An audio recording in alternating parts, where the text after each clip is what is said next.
Miércoles 20 de noviembre, ya casi huele a pavo. Uno de los grandes placeres del año es poner el pavo tempranito a las 7 de la mañana y que esa casa se impregne completa con el olor al pavito hecho a la nuestra, ¿verdad? A lo pavochón que hacemos los boricuas. Ya mismito.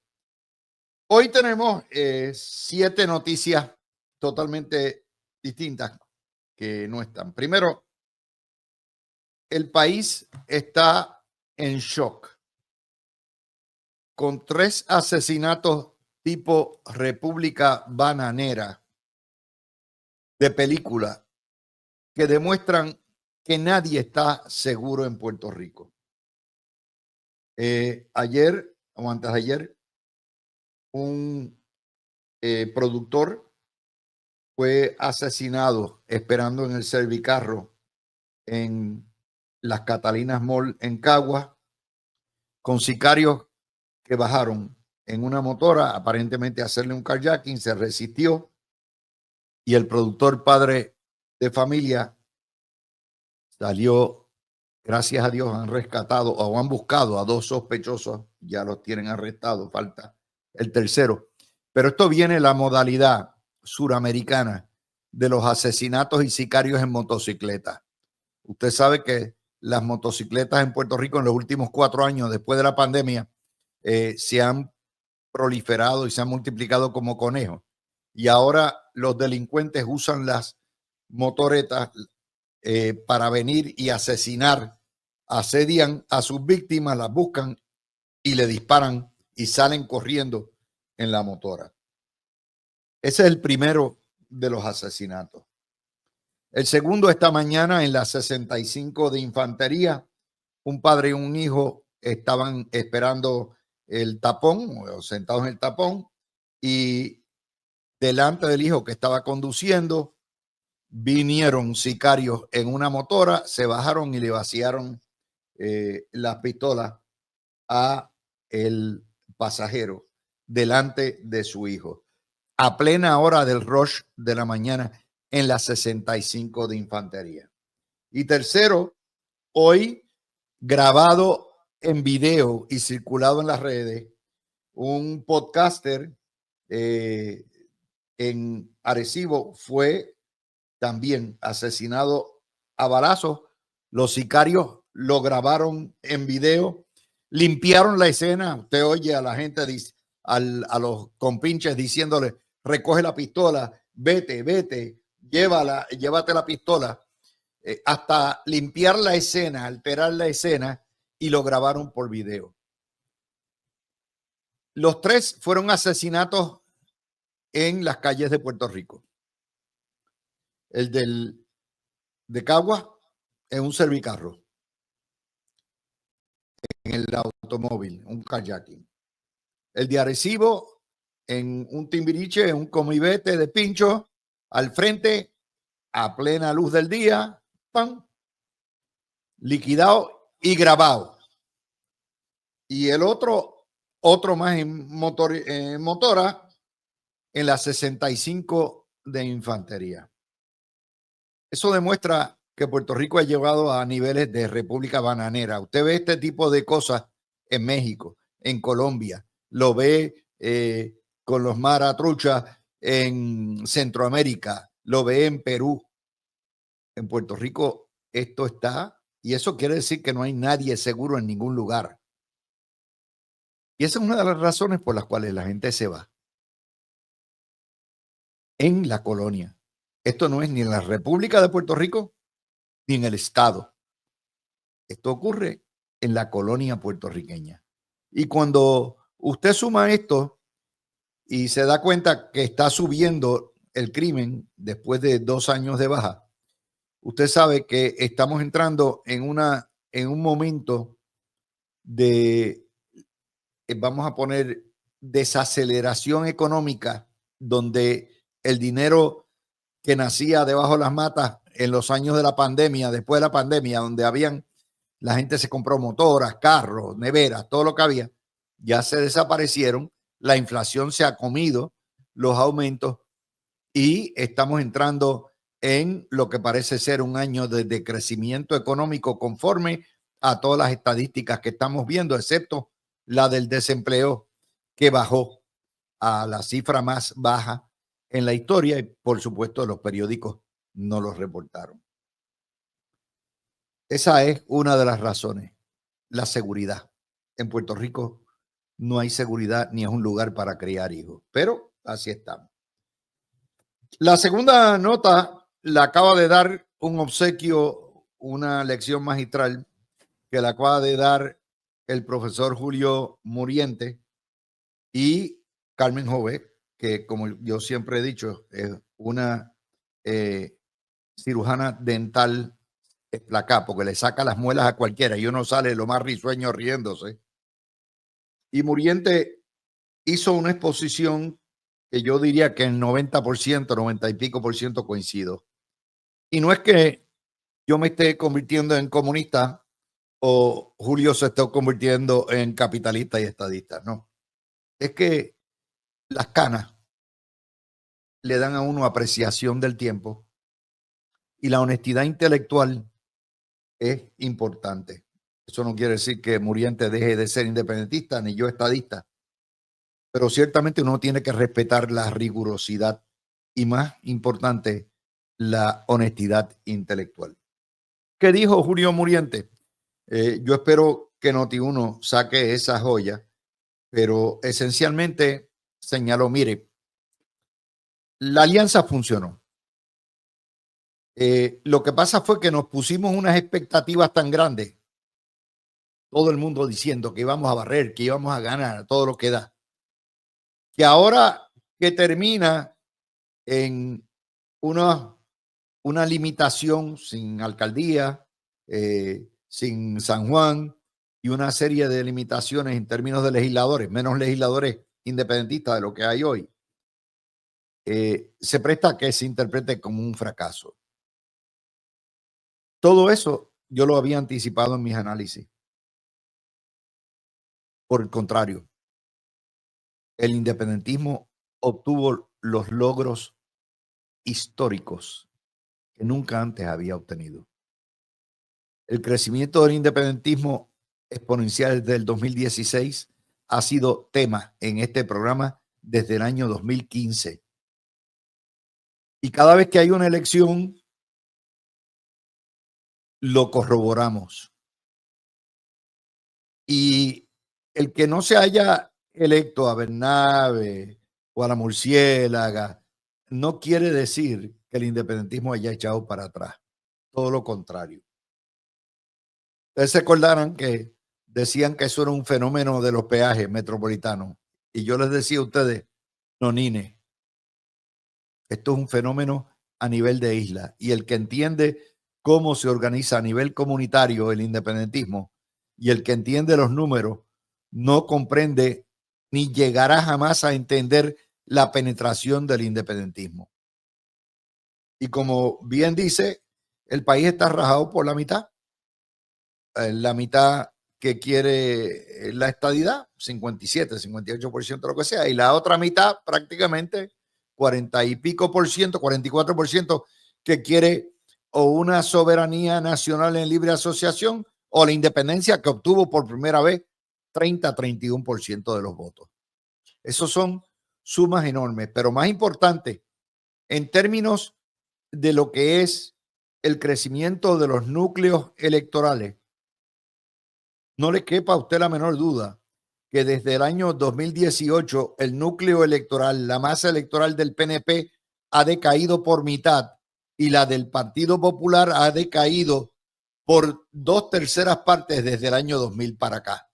Y el único movimiento que ha crecido sustancialmente, incrementalmente todo el tiempo es el independentismo. De apenas 45,000, 50,000, 80,000 votos que sacaban a una fuerza electoral que ya representa no menos de 350,000 electores. Y eso es una realidad.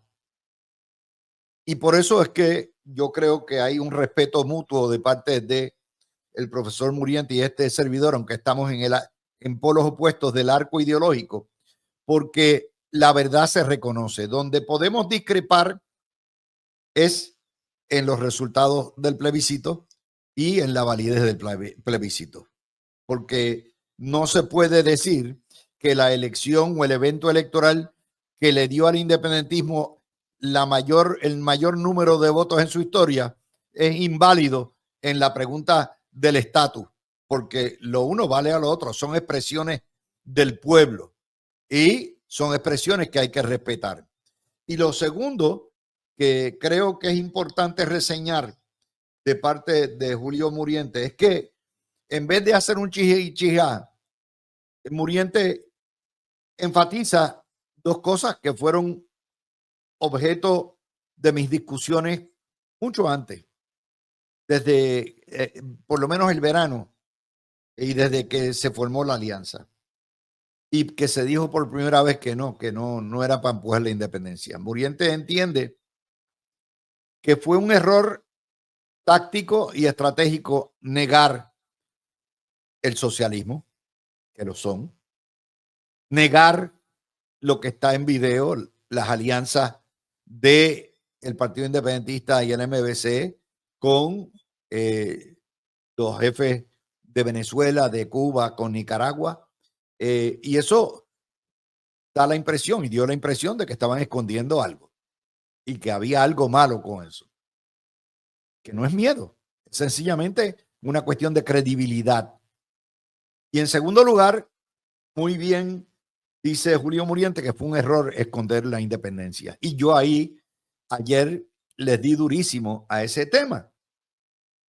Si pidiéndole a su electorado 4 partidos de 5 que dejaran la papeleta plebiscitaria en blanco y el 87% de los electores decidieron votar esa papeleta, o sea, escoger una de las fórmulas. El PIB diciendo no votes por la independencia, no votes aquí. El MBC diciendo no votes aquí, no pierdas. Y aún los electores deciden darle 31% a los independentistas y un 14% adicional a la libre asociación, que forma 45%. Imagínense lo que hubiera ocurrido si los partidos independentistas se hubieran puesto verdaderamente para su número y hubiesen pedido a sus electores que votaran por la independencia.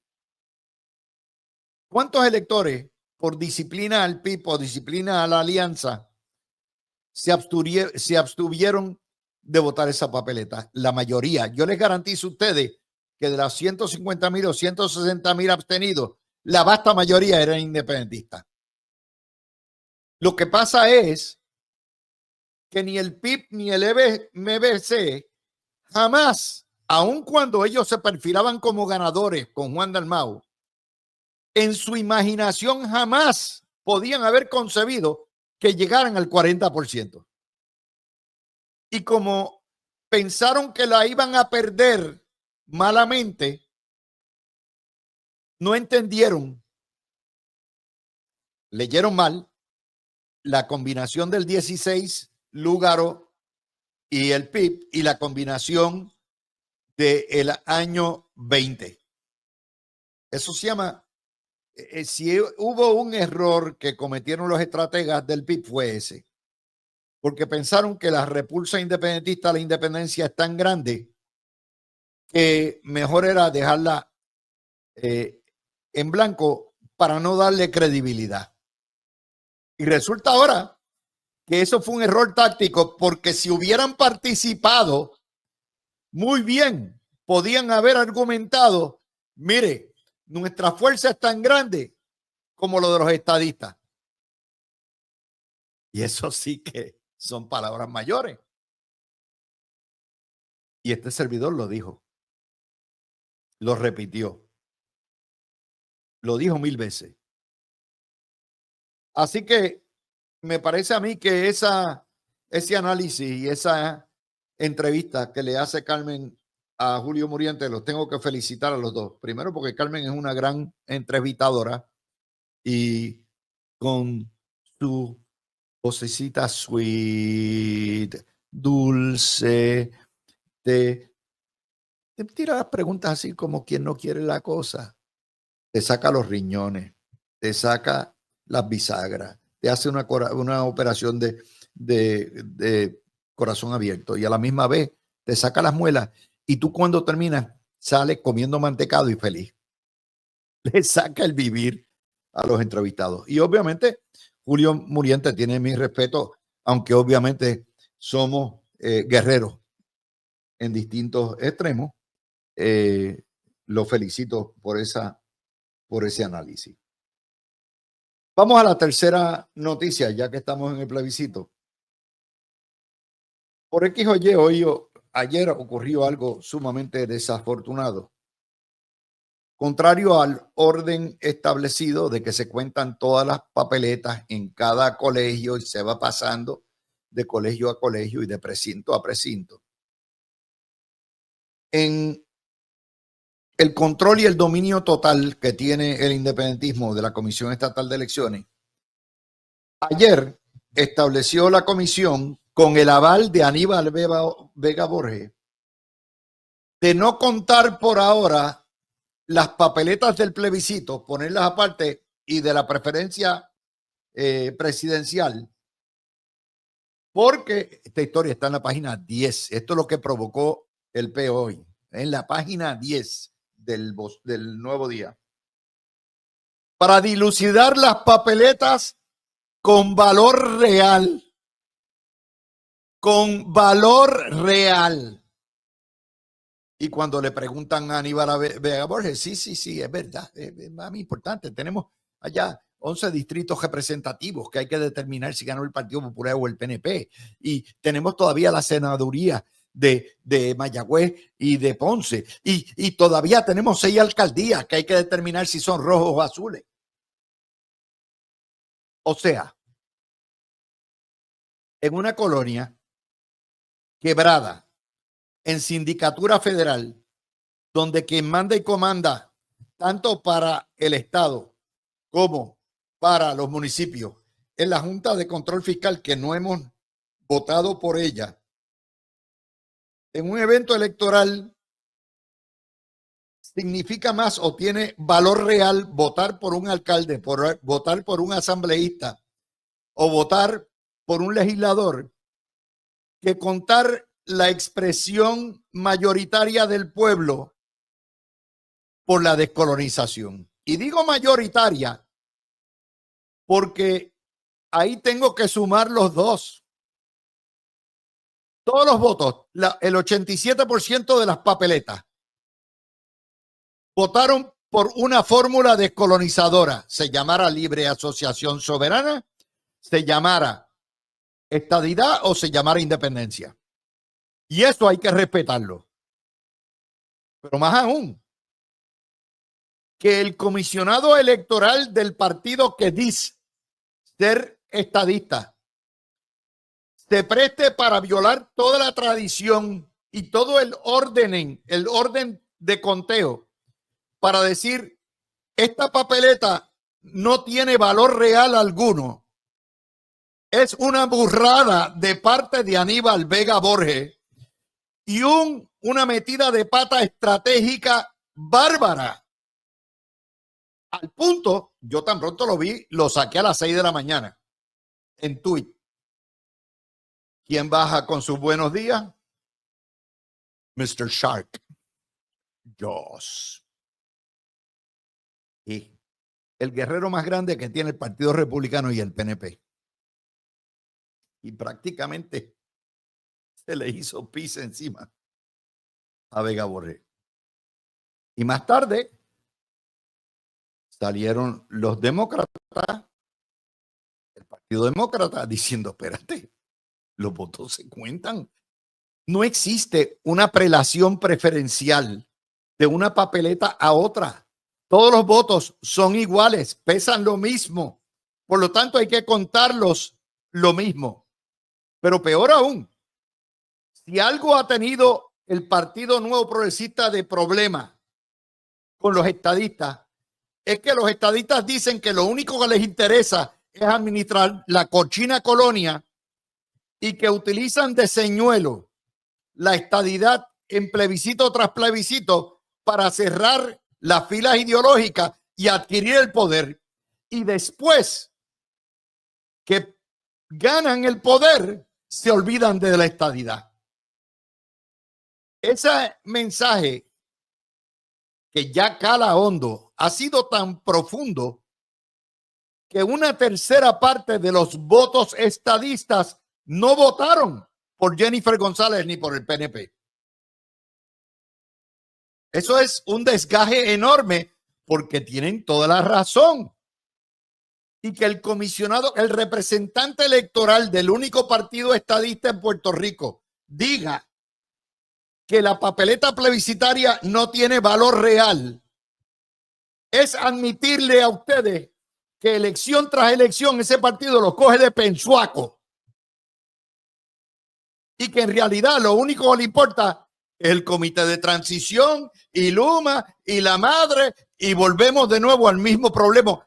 El problema que se ha tragado todos los gobernadores del PNP desde Luis Ferré para acá. Todos se dedicaron a administrar la colonia, todos hicieron buen trabajo y perdieron, los derrotaron, porque administrar la colonia es un mal negocio para el PNP. Y que este sea el mensaje que le envía el representante electoral de los votos estadistas. Pero no es que yo lo haya dicho. Yo estoy como la Panasonic hace 40 años, anticipando el futuro. Tan pronto yo lo vi, yo dije, ¡oh! Pero cuando usted ve que los demócratas y los republicanos, como Tomás Rivera Schatz, que sabe de asuntos ideológicos, se ponen de acuerdo para pelar a Vega Borges por esto, Houston, you have a problem. Tienen un problema bien serio. Que van a hacer otro plebiscito más para cogerlos de pensuaco cuando estén los números por el piso en el año 23. Digo, en el año 26 o 27 o a lo mejor el 25 mismo. No. ¿Cuántas veces van a ir a ese pozo? La estadidad se respeta. El voto plebiscitario se respeta. La voluntad del 87% de los electores de Puerto Rico se respeta. Que no le van a hacer caso en Washington. Es que ese no es el problema. Ese plebiscito está ahí para que Puerto Rico reitere su deseo de descolonizarse. Deseo unánime prácticamente. Porque ya Puerto Rico le dijo a Lela no. La mayoría de Puerto Rico le dijo a Lela no en el 93, en el 98, en el 12, en el 17 y en el 20 y ahora en el 24. Pero esto plantea un problema de credibilidad enorme. Si no lo entienden, pues muy bien. La semana pasada, Vanessa Santo Domingo y este servidor tuvimos un diferendo sobre el procedimiento electoral del PNP, que no es culpa de ella, ¿no? Vanessa decía que ella es institucional. Y yo le dije, Vanessa, yo soy un animal ideológico. A mí no me interesa administrar la colonia. Hubo una época en mi vida que yo pensaba que un estadista mejorar las condiciones de la colonia habría de avanzar la estadidad. ¿Y sabes qué? La amargura por la cual pasó don Luis Ferré, la amargura por la cual pasó Carlos Romero Barceló, la amargura por la cual y el rechazo al mejor gobernador que ha tenido Puerto Rico, Pedro Rosselló, lo que le pasó a Luis Fortuño, lo que le pasó a Ricardo Rosselló y lo que le pasó a Pedro Pierluisi, me enseñaron que lo ideológico es lo importante. Puerto Rico es ingobernable en este momento. Puerto Rico, parte del problema es ese. Pero quítale los PNP. No ha sido mucho mejor con los populares, ni con Hernández Colón, Huelito, ni con Sila, ni con Aníbal, ni con Agapito. Porque ¿será que tenemos todos los políticos más incompetentes de toda la vida, de todos sitios? No. El problema es estructural, el problema es ideológico. Les planteo eso porque ustedes saben que Dávila Colón está a saldo. Yo no tengo hachas que amolar ni tengo que pelear por nadie. Mi trabajo es decirle a ustedes cómo yo la veo. Si ustedes me quieren escuchar, bien. Si no, también. Con eso, hacemos la pausa y venimos con el tema de los nombramientos de Trump, que están divinos, divinos. En la lucha libre, patada voladora en educación. Fuémonos por ahí para abajo. Con lo que ha sido el tema del independentismo. Ciertamente el independentismo siempre ha hecho claro que la franquicia independentista son ellos y que ellos no tienen que cederle la plaza al Moro. Eso siempre ha sido ahí. En ese contexto, hoy la historia, hay una entrevista de esas de Lambistaca en la página 6 del Nuevo Día. Juan Dalmau dice que no va a crear un nuevo partido, sombrilla independentista. Aún con su llamado a boicotear la papeleta, la independencia sacó 30%. Muriente dice que es un error el haber negado su socialismo y sus reuniones con los presidentes comunistas latinoamericanos, y que es un error haber negado la independencia también y no haberla expuesto. La historia de hoy es multiorgásmica, o sea, es una de esas historias donde usted ve como el periodista o la periodista básicamente tiene un orgasmo. Dice que Dalmau sacrificó a su familia, todos los políticos lo hacen, tiene futuro político, logró el 33% que no es transferible, recibió apoyo sin precedentes de artistas boricuas reconocidos mundialmente. Bad Bunny se sumó al resultado electoral. El país siente que hay mucha corrupción. Dalmau fue blanco de una campaña de miedo al comunismo, a la independencia, que no fue efectiva, y la independencia obtuvo 31% sin participar, y la alianza debe buscar refuerzos en el Partido Popular. Esa es la historia, por mi madre.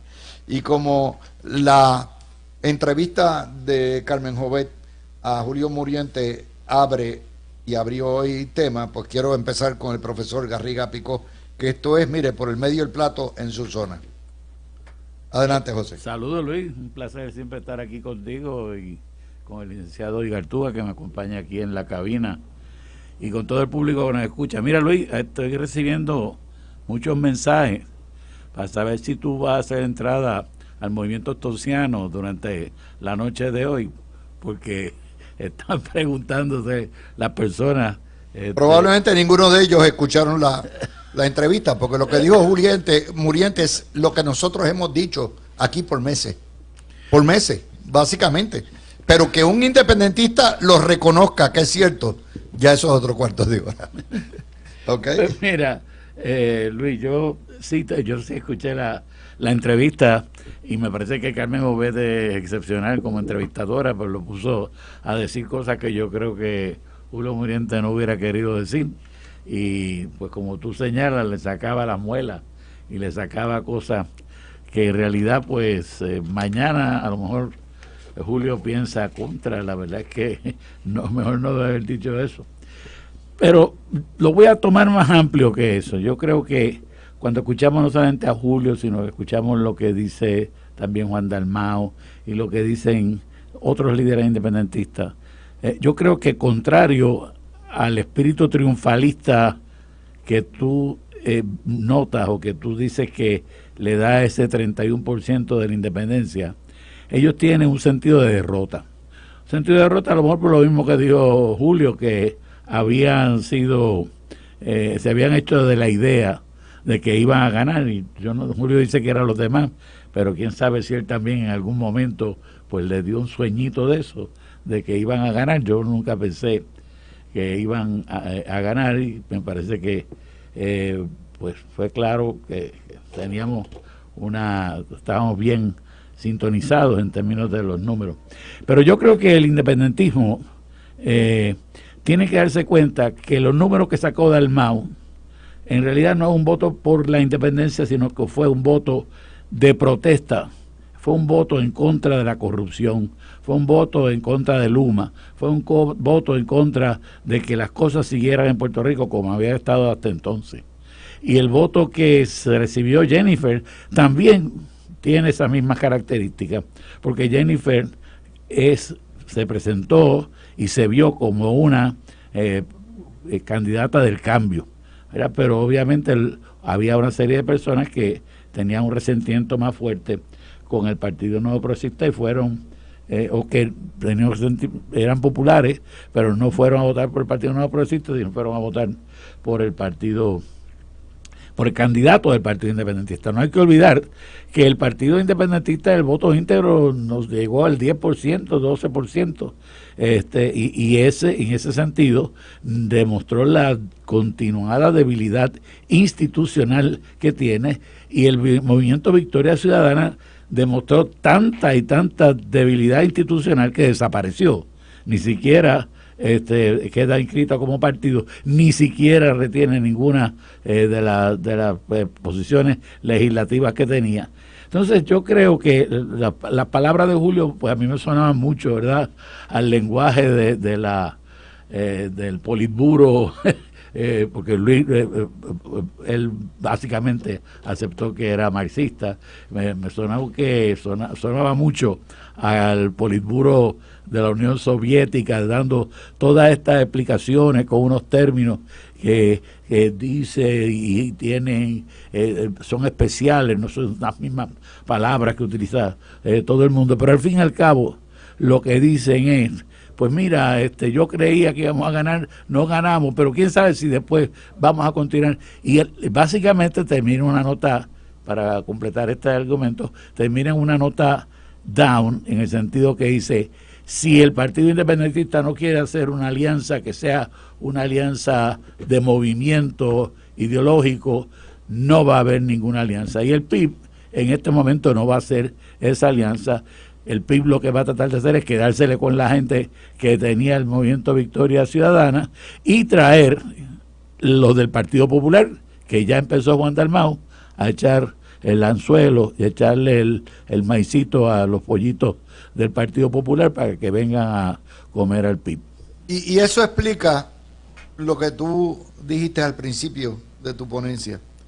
Hay algo de amargura y resquemor en lo que dice Julio Muriente, y no es únicamente Julio Muriente. Yo estaba oyendo las entrevistas que le han hecho a Ana Irma y las entrevistas que le han hecho a los candidatos a legislatura que perdieron, y ciertamente deep down, aunque apoyan, ¿verdad?, la cuestión de la alianza, saben, número uno, que se los clavaron, y número dos, saben también, están molestos, porque oye, si era tan alianza, lo menos que debe hacer el PIB es, en las candidaturas extras que van a venir por añadidura, por adición, se lo debe dejar a los candidatos del partido Victoria Ciudadana, y eso no va a pasar. Así que esa amargura está ahí. Luis, eso no lo puede hacer.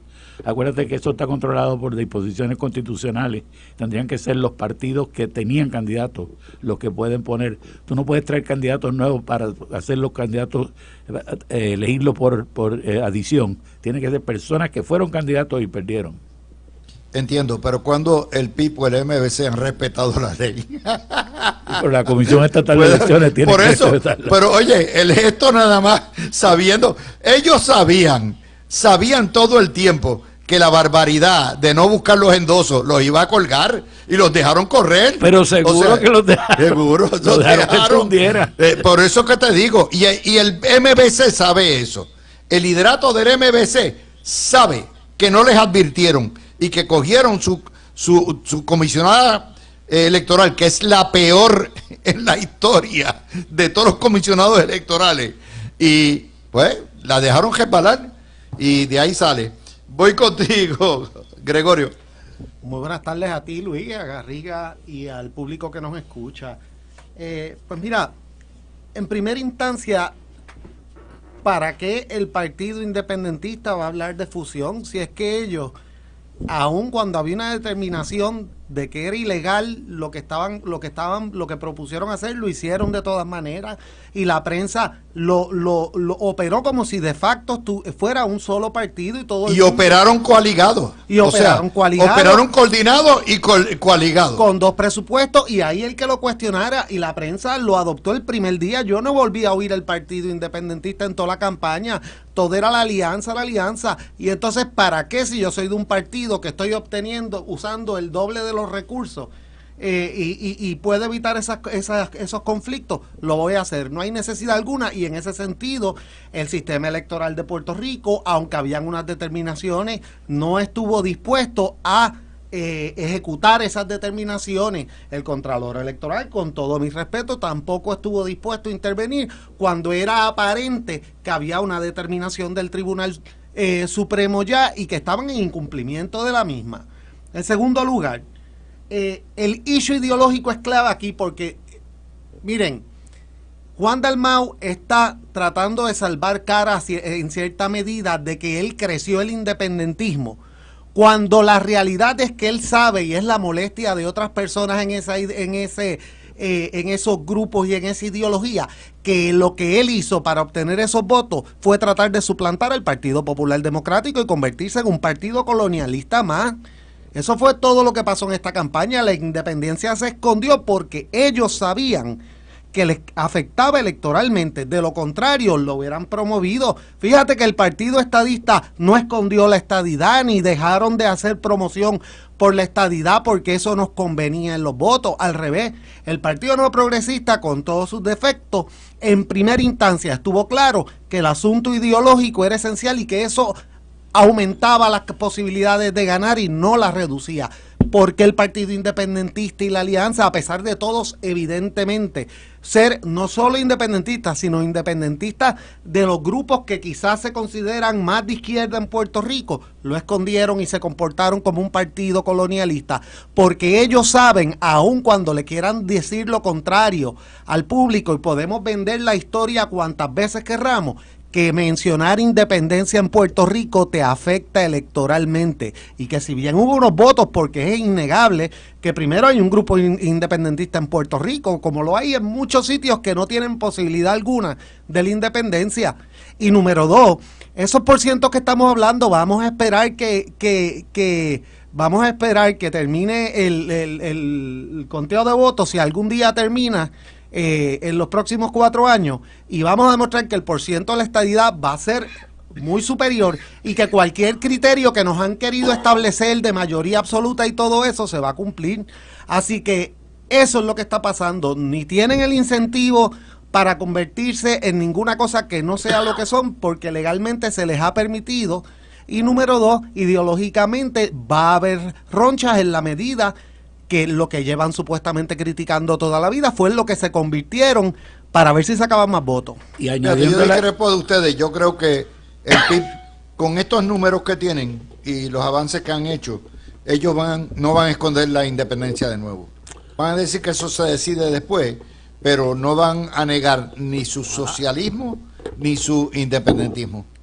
Pues yo no sé, Luis, porque la realidad es que estoy de acuerdo con lo que plantea el licenciado Igartú aquí presente, y le añado, ¿verdad?, que en la entrevista de nuevo de Muriente, lo que tú puedes ver es la crítica de el sector más radical de la independencia, diciendo esto fue un ejercicio electoral que, pues mira, no salimos mal, pero en realidad esto no es lo que nosotros queremos.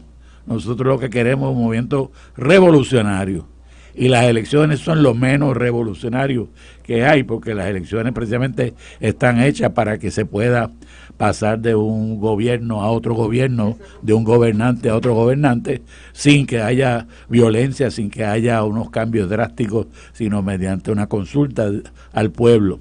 Y ese sentido de que se abandonó no solamente la independencia, sino la lucha radical por la independencia, la lucha del pueblo trabajador puertorriqueño, para ponerlo en los términos de ellos, que se rebela ante el capitalismo inhumano, que destruye a la persona y destruye la patria, para ponerlo en los términos, ¿verdad? Que ellos no están hablando de esos términos en estos momentos, pero son los términos que utilizaron, en los cuales piensan, en los cuales calculan. Pues esa gente dice, no, nosotros nos vamos de nuevo a las próximas elecciones con un partido electoralista. Y te voy a explicar por qué. Históricamente, los socialistas independentistas, que tú llamas radicales, han sido las tropas de asalto, los que son las botas en la calle del independentismo. Son los que todos los días se tiran en los sindicatos, están en los talleres de trabajo, están protestando todos los días. Y el PIB, en sus aires acondicionados, los más fresquecitos en el Senado y en la Cámara, Dalmau allá en el PIB tranquilo, y esa gente son todos los días los que se han tenido. Por lo tanto, tiene que haber naturalmente un resentimiento diciendo nosotros nos hemos dejado el pellejo en la calle y aquí no hemos sacado ni un pirulí. Me parece que es lo que... Y lo del PIB lo que han hecho es el figureo internacional. El figureo, con los retratos, con los líderes comunistas y socialistas de otros países. Estamos diciendo las cosas que Murientes se aguantó, casi no digo, pero nosotros lo decimos por esto. Luis, y quiero añadir algo, que es que ahora todavía, en la medida que, por más que la lógica les diga que no, les quede cierta esperanza de que a lo mejor en este proceso algo positivo al final del camino empiece a salir. Vamos a ver que cuando veamos el saldo final, que el partido, que el Movimiento Victoria Ciudadana, que salió también posicionado de la elección anterior, básicamente lo perdió todo en este proceso. Esos resentimientos... Pero es a Natal que le tienen que pasar la factura. Exacto, no esos resentimientos van a aumentar. Esos resentimientos van a aumentar definitivamente y los vamos a ir viendo poco a poco, como igual ya hemos ido viendo otras rupturas en las redes de ciertos personajes. Y eso, Luis, te demuestra la división interna que existía siempre dentro de Victoria Ciudadana.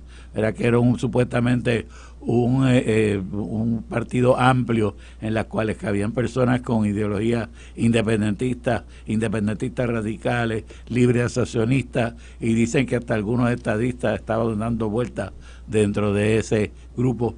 Pero pasada la elección, la experiencia de la elección no tiende a hacer que ese grupo se junte más, se convierta en un grupo más compacto, sino que son una fuerza centrífugas que llevan a que cada cual coja por su lado. Y eso es lo que yo creo que ellos están viendo, el sufrimiento, parte del sufrimiento que están viendo los independentistas que dicen, ya yo no vuelvo a votar más por Dalmau porque Dalmau abandonó la independencia.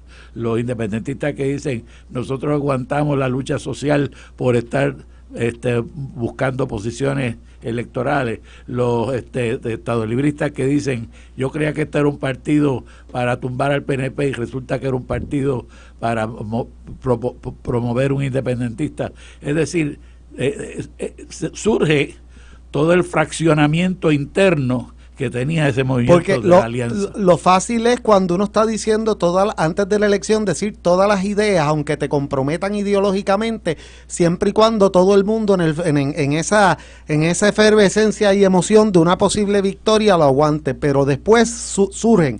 Número 2, yo quiero decir algo. Lo impresionante de esta elección es quién quedó segundo, porque si tú la analizas aquí a sangre fría, la realidad es que esto es una elección que hubiera quedado como una de las pelas más grandes que ha habido en mucho tiempo. La diferencia aquí es quién queda segundo lugar y bajo qué condiciones, pero la ventaja es abrumadora, así que también venderlo como si fuera que Jennifer le ganó por 3,000 votos o algo así, como ellos parecerían implicar, también... Voy para la pausa.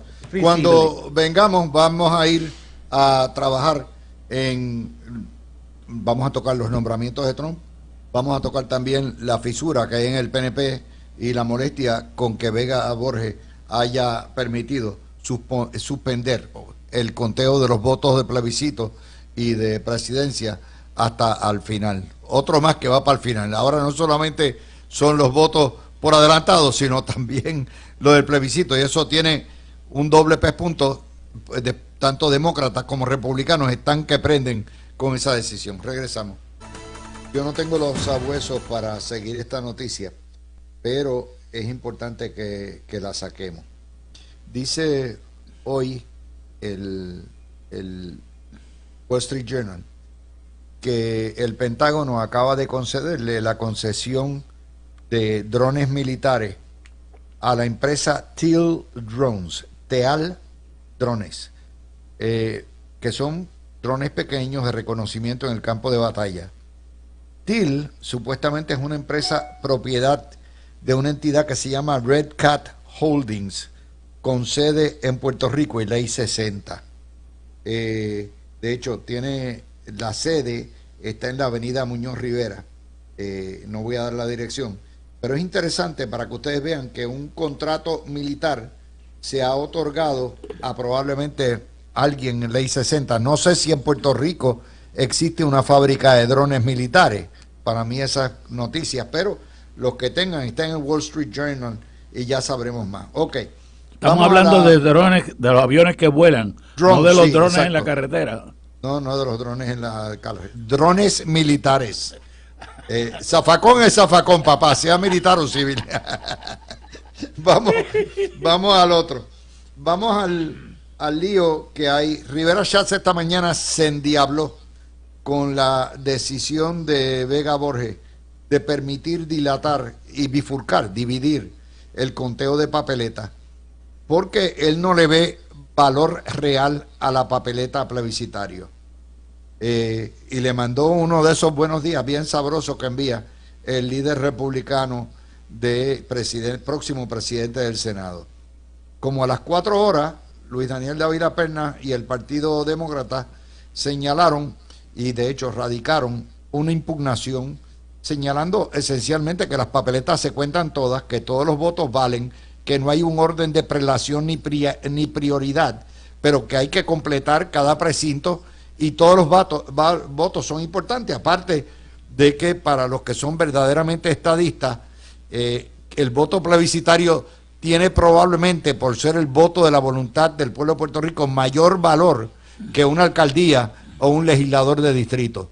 Pero esto abre la fusión nuevamente entre lo que son los happy colonials que están en el liderato del partido de lo que es el PNP, toda la vida lo han estado, no únicamente bajo esta administración, y los que son meramente ideológicos. Garriga. Mire, yo leí esta mañana también el buenos días de Tommy. Siempre me gozo, ¿verdad?, cuando Tommy saca sus buenos días, porque siempre tienen esa chispa y siempre dan un buen fuetazo. Y en este caso, pues, obviamente se lo da a un compañero de partido, lo cual, pues, una cosa que uno un poco, pues, preferiría que no fuera así, pero lo entiendo porque Tommy tiene que pero esto es uno de varios buenos días que ha mandado Tommy, quejándose de la forma en que se ha manejado la cuestión electoral y cómo la izquierda ha dominado todo esto de arriba abajo.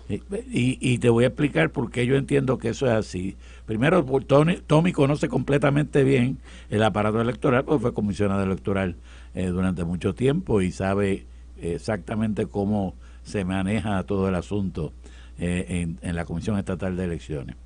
Y obviamente tiene razón al decir que es más importante lo que tiene que ver con el plebiscito y la victoria de la estadidad que lo que tiene que ver con los votos de la Nogales.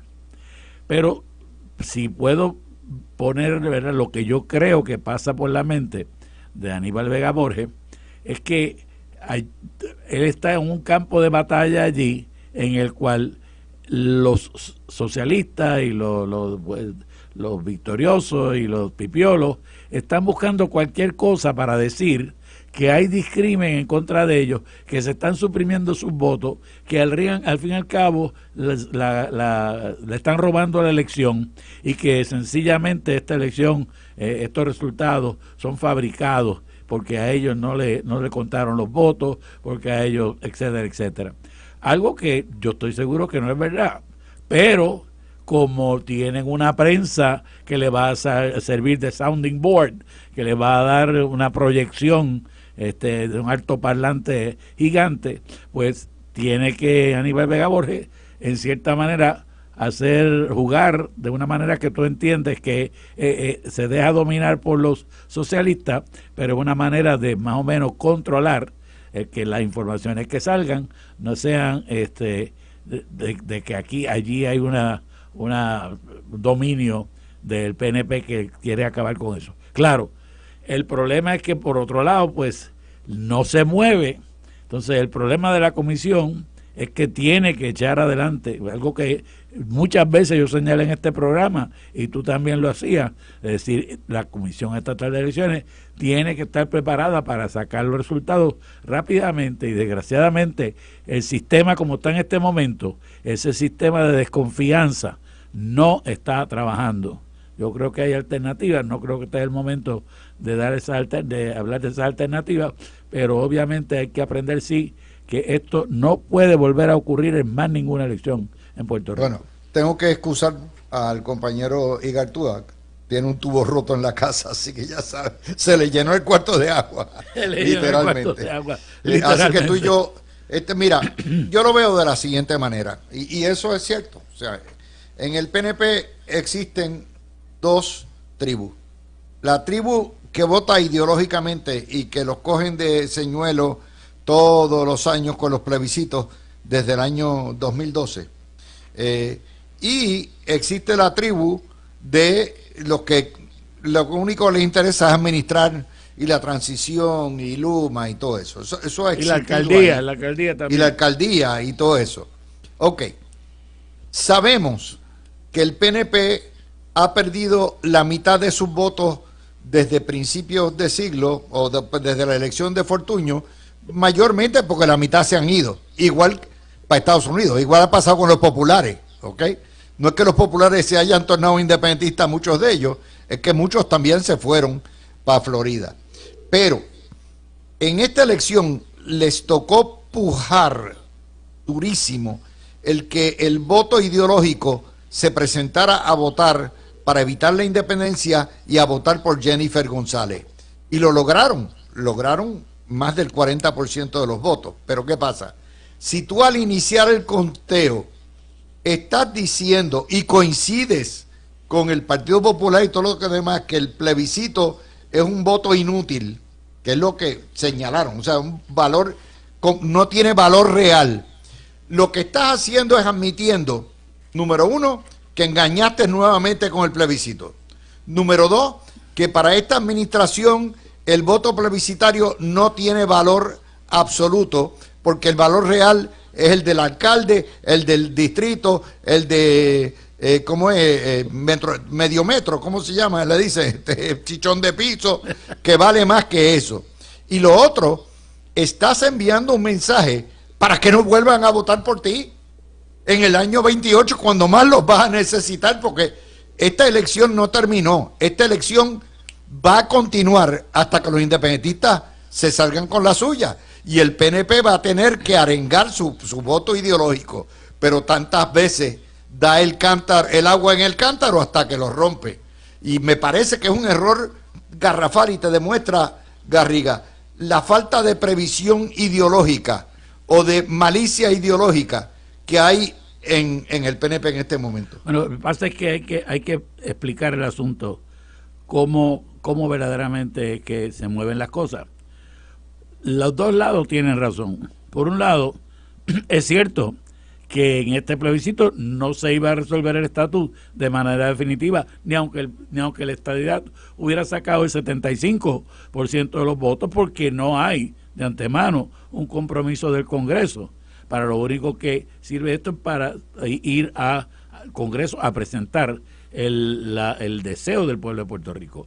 Pero como tú también señalas, tienes razón de que la gran importancia de hacer los plebiscitos es que los puertorriqueños se expresen y que expresen un deseo de descolonización. Es decir, nosotros tenemos que entender que la decisión, al fin y al cabo, va a ser una decisión entre un Congreso y nosotros. El Congreso va a actuar por sus propias razones, que no necesariamente van a ser las que nosotros planteemos, pero nosotros tenemos que dejar planteado qué es lo que queremos, porque si no, en el momento que el Congreso tenga las razones que sean válidas para hacer a Puerto Rico un Estado, dice, pero los puertorriqueños no lo han pedido, pues entonces no se resuelve. Es como dicen que es la suerte. La suerte es tú prepararte para cuando surja la oportunidad. Pues los plebiscitos nos dan la suerte porque nos preparamos para el momento en que surja el momento verdadero que se puede lograr la estadidad. En unos momentos se convierten más difíciles. Muchas personas, por ejemplo, piensan de que con la victoria de Trump nacionalmente, en este momento la estadidad va a ser más difícil. Yo personalmente entiendo que hay un path, como dicen la frase de moda, ¿verdad? En la elección presidencial, hay un camino, una ruta por la cual la estadidad pudiera ser hasta más fácil en este momento que en otros momentos, porque pudiera sencillamente definirse cuál es el interés de Puerto Rico en términos electorales y de los puertorriqueños en términos electorales para ambos partidos. Ya vimos que en las pasadas elecciones los puertorriqueños fueron esenciales. Los puertorriqueños, cuando surgió aquella frase que nos ofendió a todos, tanto el Partido Republicano como el Partido Demócrata tuvieron que empezar a buscar artistas puertorriqueños, líderes puertorriqueños, retratarse con la bandera de Puerto Rico. ¿Para qué? Para atraer a los puertorriqueños, porque sabían que ese voto puertorriqueño podía ser decisivo en la elección presidencial. Y ciertamente fue uno de los, el hecho de que muchos puertorriqueños favorecieran a Trump más de lo que se esperaba, fue uno de los elementos importantes en que se ganaran ciertos estados. Te explico, yo entiendo, ¿verdad?, que ese plebiscito, junto con la campaña recordándole al pueblo las alianzas del independentismo con los dictadores latinoamericanos y lo que son las consecuencias de la independencia para Puerto Rico, movieron, a final de cuentas, a mi entender, un montón de PNPs que iban a sentarse y los obligaron, los sacaron a votar por Jennifer González, y un montón de evangélicos que iban a votar por Jiménez y que decidieron darle el voto para parar la independencia. Así es. Porque eso no es repetible.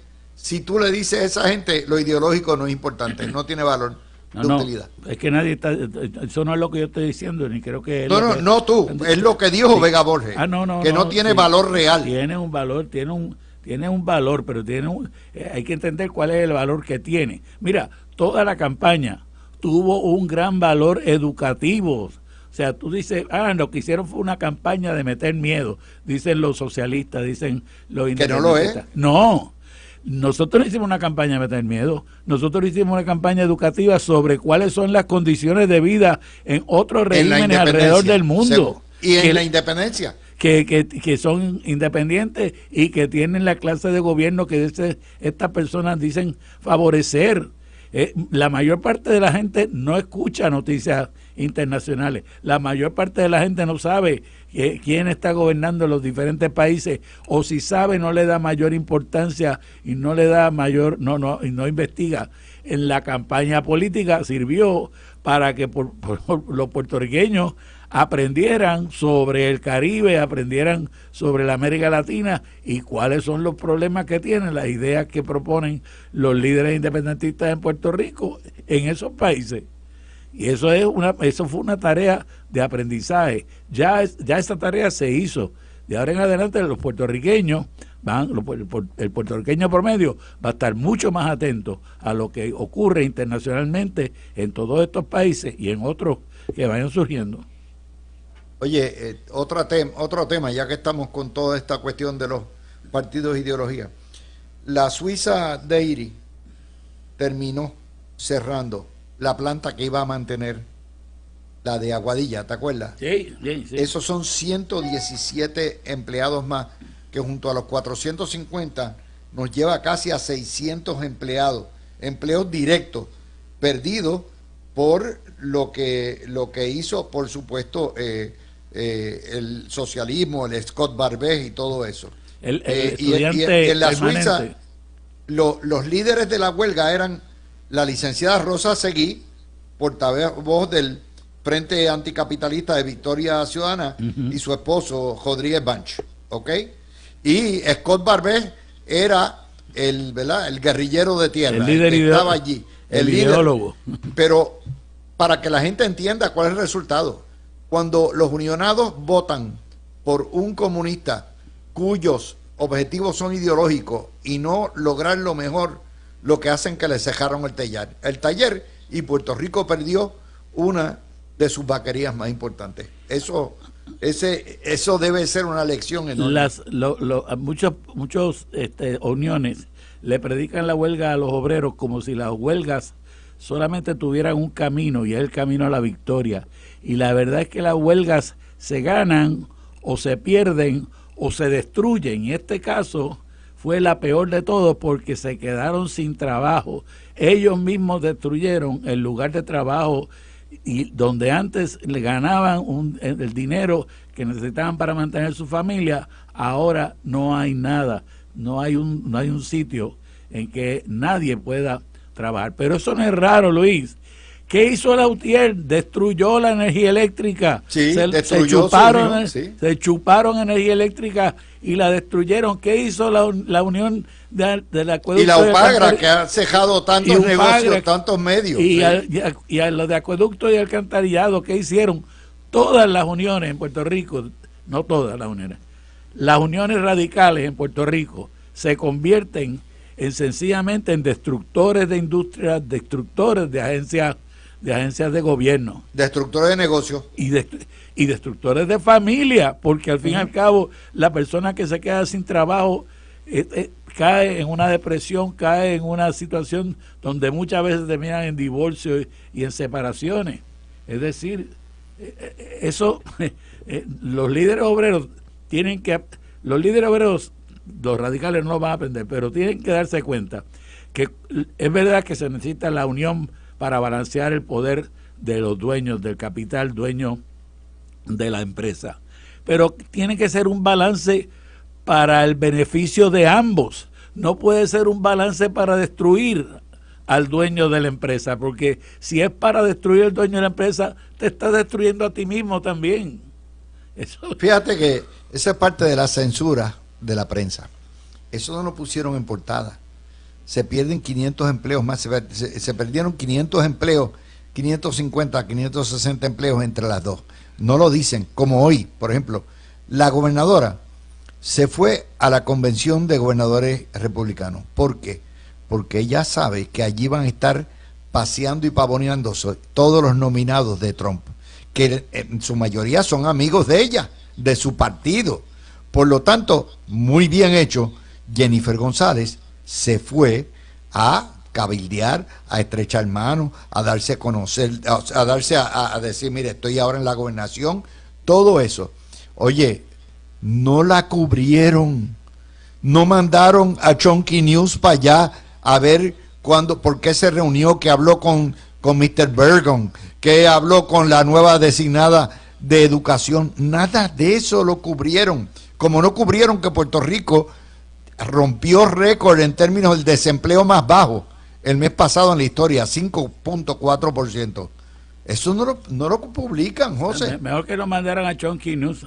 Así que bueno, pero no lo reporta nadie. No solamente no lo reportan, sino que o no lo comprenden o no quieren comprenderlo o sencillamente quieren tergiversarlo, porque como tú bien señalas, la mejor función que tenía que hacer la gobernadora electa en este momento es aprovechar su posición como comisionada residente, que todavía sigue siendo, para insertarse dentro de esos grupos que van a ser los grupos que van a estar dominando desde la presidencia y desde de la presidencia de Estados Unidos y desde la presidencia de los cuerpos legislativos.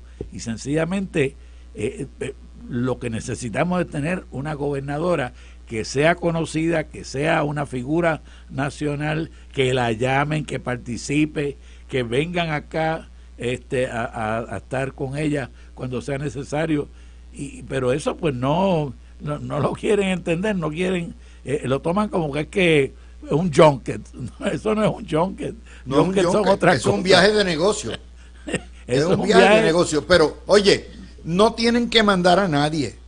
Con llamar cada día a las 3 o a las 2 de la tarde a la gobernadora y decirle cuál fue su agenda, con quién se reunió, qué discutieron, qué le dijo que usted pueda decir, cuáles los temas.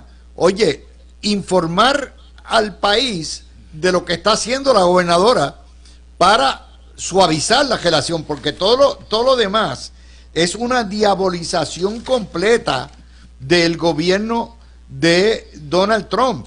Y esa sí. diabolización que están presentando es que si en el aire pensiones pensionados, que si panorama incierto para transformación de la red, que si nombró a la presidenta de la lucha libre en el Departamento de Educación, que si lo van a liquidar. O sea, es un reino de terror continuo. Es que para ellos no se ha acabado la campaña. Bueno, es un síndrome, para los periódicos puertorriqueños. Para los periódicos puertorriqueños, es un síndrome que cuando tú te derrotan, pues tú como que quieres seguir peleando, ¿no? Si tú estás jugando pelota y pierdes en el 9º inning, dice, no, pero vamos a jugar un 10º inning, a ver si puedo, o después del juego empieza a decir, no, lo que pasó fue que no jugué esto, aquel hizo aquello. Es decir, ya perdieron, y lo que tenemos que hacer es juntos trabajar por hacer un mejor Puerto Rico, pero en vez de hacer eso, lo que quieren es comenzar lo que ellos llaman fiscalización, que no es fiscalización, que lo que es obstaculización, cuando tú estás tratando de que se malinterpreten las acciones de la gobernadora, no, de la comisionada residente, gobernadora electa, porque al fin y al cabo quieren ver cómo pueden descarrilar desde el principio esa gestión de gobierno. Pero la gobernadora electa tiene muy buen juego de pie, lo demostró durante la campaña, y ahora pues está haciendo lo que tiene que hacer. Está allí en Washington moviendo pero fíjate, que tiene que mover. José, esa prensa está más preocupada por el chisme. Que si Zaragoza y Jorge Colbert, que por cierto hoy ha hecho un trabajo muy bueno en términos de la transición, que si son traidores, que si Elizabeth Torres va a trabajar está dispuesta a trabajar con lo que sea. Entonces, las preguntas fundamentales de una gobernadora que se reúne con una Linda McMahon, que es la que nombraron a educación, que se reúne y busca hablar con Sean Duffy, que era congresista y apoyó la estadidad, el papá de Promesa, ayer que Tulsi Gabbard, que fueron compañeras de trabajo. Sí. O sea, nada de eso importan. Le importa un bledo. ¿Por qué? Porque no quieren que el puertorriqueño sepa lo que está haciendo la gobernadora por Puerto Rico antes de juramentar. Mira, el presidente lo que está nombrando por equipo de secretarios es un equipo de demolición. Sí, un wrecking crew. un wrecking crew. Y tiene el mandato. Tiene el mandato pues, y él lo dijo. Él lo dijo clarito. Voy a demoler esto. No voy a dejar títeres con cabeza. La vez pasada dijo, I'm going to drain the swamp. Voy a vaciar el pantano. Pues no lo pudo hacer, se le quedó una gente en el pantano, pues porque no actuó a tiempo.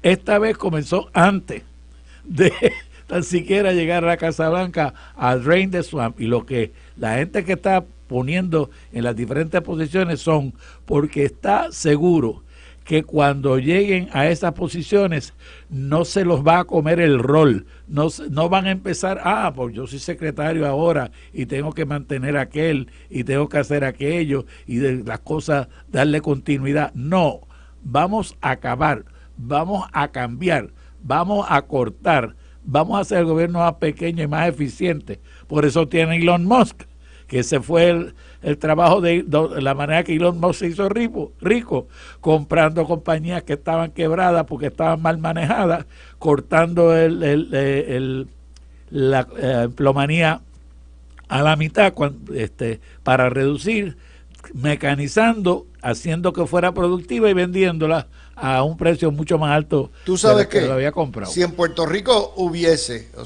un gobierno estadista que prometa virar la casa patas arriba, de socializar a Puerto Rico, hacer lo que está haciendo Trump, entonces avanzaría mucho más. Jennifer, con la ayuda de Trump, yo creo que lo puede hacer. ¿Tú crees? Yo creo que sí.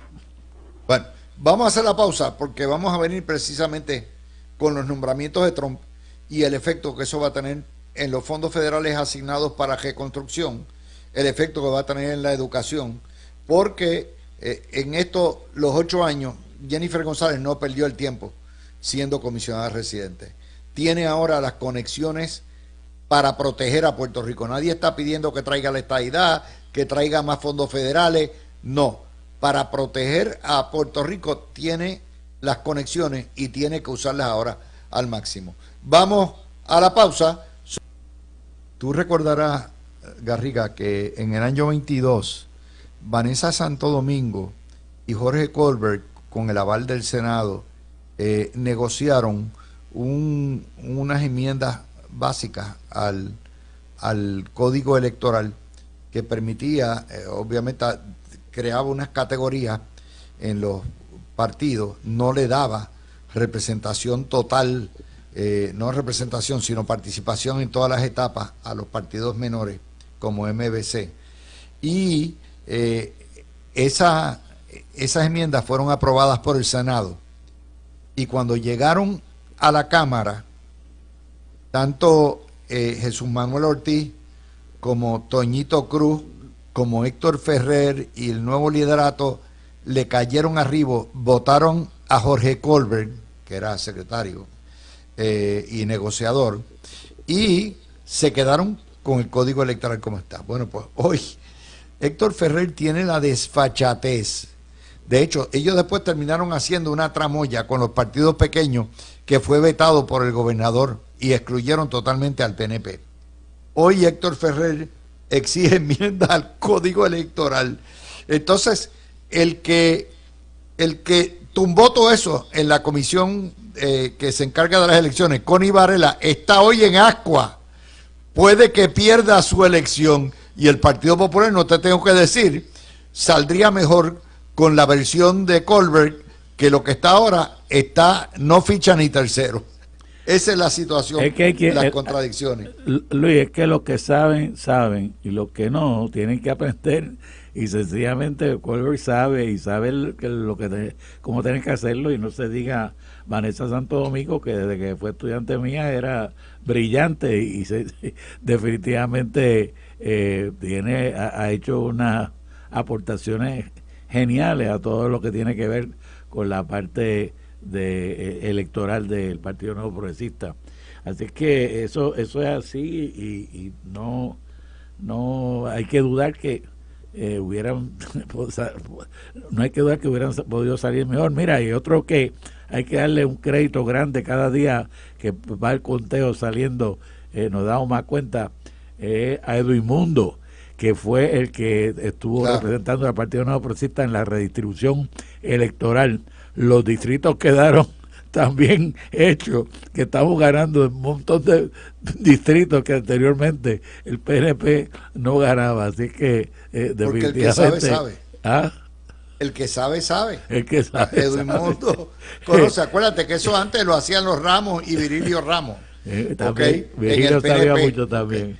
Y estaba todo Toñito Monroy, que en paz descanse, que se conocía todas las unidades electorales. Y por el Partido Popular había un señor que se llamaba Hernández Denton, que también se las sabía todas, sí. ¿Verdad? Hernández Denton era el que negociaba eso, no me acuerdo quién. No, había otro, yo no me acuerdo, pero que también. O sea, eso era un equipo de Grandes Ligas, pero sí. La cuestión es que salieron trasquilados por estar escuchando al payaso de Toñito Cruz, tumbaron a Jorge Colbert, y entonces estos mismos escuincles son los que vienen ahora a pedir cacao. Que por cierto, yo soy de los que creo, yo no sé si tú, que los 3 partidos delegados, que son los partidos que conforman la base de la democracia puertorriqueña, el PIB, el PNP y el PPD, se pondrán de acuerdo y habrán las enmiendas después de toda la debacle que ha habido. Y eso va a reducir enormemente la participación y las posibilidades de inscribirse de los partidos menores. No, definitivamente, yo creo que tiene que ser tiene que haber una labor de consenso entre los partidos. El problema es que el consenso se busca de muchas maneras, pero al fin y al cabo a veces se tranca la cosa y al fin y al cabo pues tiene una persona que decidir y deciden los que están en mayoría. Y así fue anteriormente cuando el PNP hizo la reforma del código que tenemos ahora, y ahora pues también el PNP será el que lleve la voz cantante, pero dentro de eso pues hay que hacer, es una labor democrática que no es meramente hacerlo de una manera que impida la representación de las minorías o de otros partidos, sino que tiene que poderse participar de todas maneras. Que de hecho, gran parte del disgusto que hay con Vega Borges es el contraste. O sea, Pierluisi puede haber perdido la elección por él mismo, por su campaña pobre, por todo lo que hay. Pero no es menos cierto que la gente admiraba la ferocidad, la inteligencia, tanto de ese binomio que es Edwin Mundo y Vanessa Santo Domingo. Sí. Y entonces, cuando tú lo contrastas con el estilo pasivo, así, pisablandito de Vega Borges, sabiendo la gente que Vega Borges es el mejor alcalde popular que ha tenido el PNP en Toa Baja, y que encima de eso, cada vez que habían asuntos ideológicos grandes, como por ejemplo el de Pellé Santiago, que él lo protegió cuando nos espetó el petrolazo, ¿te acuerdas? Sí. Y cada vez que el colegio de abogados hablaba de la constituyente y el Vega Borges se oponía a los plebiscitos y apoyaba, o sea, este hombre ya tiene un pedigrí de no ser ideológicamente consistente y de ser culiflojo. Esa es una realidad. Y cuando la gente suma y dice, este es el que me está defendiendo los votos a mí, ¿what? Y ve cómo ha dominado todo ese proceso, cómo lo han mangoneado, la paliza que le ha dado la izquierda a él y a la presidenta, pues no en balde el tiburón está, que prende, y entonces lo contrastan y lo comparan con Santo Domingo y con Mundo. Eso claro, es inevitable. Esa comparación siempre va a ser mala para es inevitable, sí. Bueno, voy a la otra nota, vamos con Trump. Yo creo que con excepción de Matt Gaetz, los nombramientos de Trump son aceptables y tienen su misión, como tú dices, de marronear, y deben ser aprobados. Gaetz es un problema, yo lo seguí aquí desde que empecé en noticias a trabajar acá para iHeart, y es un problema de drogadicción, un problema de prevaricación, de violación de menores. O sea, este tipo es un código penal ambulante y lo han nombrado secretario de Justicia. Yo creo que él lo va a imponer. Yo creo que van a permitir que él haga los nombramientos en receso y entonces después lo somete de aquí a un año. ¿Qué tú crees? Bueno, yo no tengo el conocimiento que tú tienes sobre... Sí, es de Seminoles. Yo aquí lo seguí. ¿Perdón? Desde los escándalos completos. Sí, bueno, eso es una cosa que tú tienes que yo no tengo, pero que yo, al fin y al cabo yo lo veo de la siguiente manera, Luis.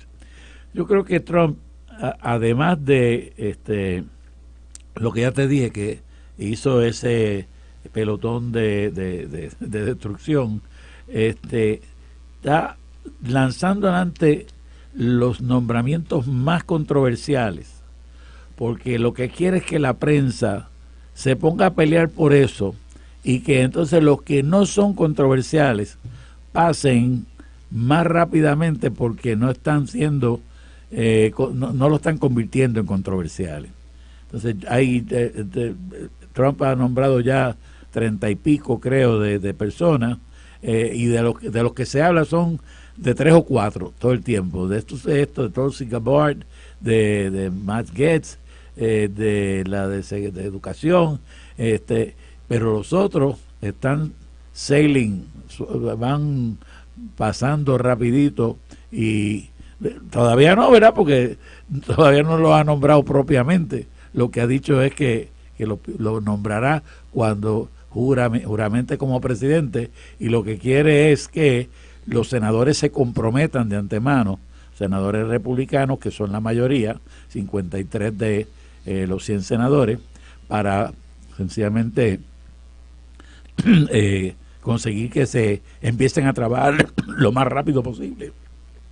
Recuerda que además de Trump saber, por lo que le pasó la vez pasada, que si tú te pones a esperar que te aprueben los nombramientos y que se logre lo que salgan de los comités y que se empiecen a trabajar, pues se pierde mucho tiempo, y mientras eso está ocurriendo, los que están dirigiendo las agencias son gente que quedaron de la administración anterior, es decir, demócrata. Entonces lo que él quiere es rápidamente poner su gente lo antes posible, y sobre todo porque además de querer tener un impacto verdadero lo antes posible, porque sabe que después de la elección del 2026, pues va a convertirse ya en un lame duck president, es decir, un presidente que ya no puede ir a la reelección. Entonces, el impacto lo tiene que tener en los primeros 2 años, y entonces no tiene tiempo que perder. Antes de que cambie el Congreso o el Senado. Y que pudiera... es una realidad que los presidentes que salen como él con las 2 cámaras, muchas veces en la elección, de la primera elección de mitad de término, pierden uno de los 2 cuerpos. Así que eso pudiera pasar, ¿verdad? Porque es la tendencia natural, no es con él nada más, ha ocurrido con muchos, pero bueno, pudiera no ocurrir, pero él sabe que es importante, que lo tiene que hacer cuanto antes. Y Trump trabaja mucho con las imágenes y las controversias. Él utiliza la hipérbole para crear unas imágenes que entonces crean una controversia, y entonces la gente se entretiene con esas controversias mientras él está haciendo otras cosas. La gente estaba peleando durante la campaña por cosas que dijo sobre, no recuerdo ahora qué específico, cosas que decía, mientras él estaba consiguiendo el voto de los hombres negros, que lo terminaron favoreciendo a él sobre Kamala. Y entonces nadie se dio cuenta, nadie estaba pendiente de cómo Trump iba consiguiendo a los negros o cómo iba consiguiendo a los latinos, mientras él estaba entreteniéndolo con otras controversias que al fin y al cabo se hacían sal y agua porque no tenían mayor importancia. Fíjate, Trump ha utilizado la lealtad a él y las figuras mediáticas que comunican bien como el criterio principal para sus elecciones. ¿Sabe cuáles fueron los de Biden? Que hubiera balance entre mujeres, hombres y homosexuales, y que hubiera balance racial y representatividad racial. O sea, ninguno de los dos hizo las nominaciones sobre mérito o el más cualificado. Todos eran bases políticas. La cuestión de representatividad por raza, color, orientación sexual y todo eso es un criterio político, no un criterio profesional de nombramiento. Y la lealtad a Trump y la capacidad de comunicar y facilidad de estar en los medios es un criterio político, tampoco es un criterio de mérito ni de capacidad para llenar. Porque supone que dentro de la agencia hay personas que pueden, del partido del Partido Republicano, que pueden llevar a cabo las funciones que son técnicas de la agencia, que es lo que necesita al tope de la agencia, es una persona que se ocupe de que sus instrucciones de transformar la agencia se lleve a cabo. Por eso Matt Gaetz, él sabe que no es la persona que académicamente debería ser para dirigir el Departamento de Justicia, pero si tú te fijas, nombró como segundo al mando en el Departamento de Justicia uno que sí lo es, uno que es sólido académicamente, uno que tiene la experiencia, no recuerdo el nombre ahora, pero esa persona estoy seguro que es el que va a correr el departamento en el sentido del trabajo de justicia. Lo que Gates va a dirigir va a ser el trabajo de ver que se reduzca la agencia, que la agencia deje de ser un escondite para activistas de demócratas y liberales en contra del presidente, de que no se artille, que no se weaponize ninguna de las investigaciones en contra de él o en contra de nadie. Si ese trabajo, que es un trabajo político, como tú dices, hay que llevarlo a cabo dentro de esas agencias, y no puede ser la persona que está velando a ver por la manera que profesionalmente tiene que ser completamente pulcro. No es que le falte pulcritud a los otros, pero que tienen el énfasis en lograr la meta política que le impone el presidente, y no otras metas profesionales que le puedan poner externamente. Hay otra cosa, mira, vamos a traerlo a Puerto Rico. Y te voy a dar un nombramiento que yo aprecio mucho, pero que nos da el ejemplo de lo que es esta cuestión de selección. Y me refiero al jefe de emergencia, ¿ok? Nino. Nino es un gran rescatista. Si tú miras el resumen, no por su educación, porque el nivel educativo no llenaba las cualificaciones, pero como rescatista, como conocedor de lo que hay que hacer en casos de emergencia, el tipo no hay quien le gane. Pero ¿qué pasa? Ante las presiones de la prensa y el miedo que tuvieran los PNP, lo nombran y lo hacen jefe de AEMET. Y entonces, como administrador, no dio el grado. Entonces tú tienes un caso de que está over his pay grade. O sea, Nino Correa es excelente rescatista y pudiera dirigir una gran división de emergencia a nivel municipal. Pero si lo llevas a nivel estatal, donde hay que bregar con fondos federales, con personal, con contabilidad, con una serie de cosas, ahí no podías estar en Missy repicando campanas. El mérito como rescatista, excelente. Pero nuevamente la determinación de nombrarlo fue política, no porque estaba cualificado para administrar. Pero también la decisión de nombrarlo originalmente fue una decisión política también, porque se veía bien que se nombrara. Claro. Yo lo veo más bien, Luis, desde el punto de vista de la confianza. La gobernadora como el presidente tienen completa libertad para escoger quienes quieren en su equipo de trabajo. De la misma manera que usted tiene derecho a escoger quién va a ser su médico o quién va a ser su abogado, porque son relaciones de confianza que usted tiene que pensar que esa persona va a trabajar para usted, que le cae bien, que le explica las cosas como usted quiere.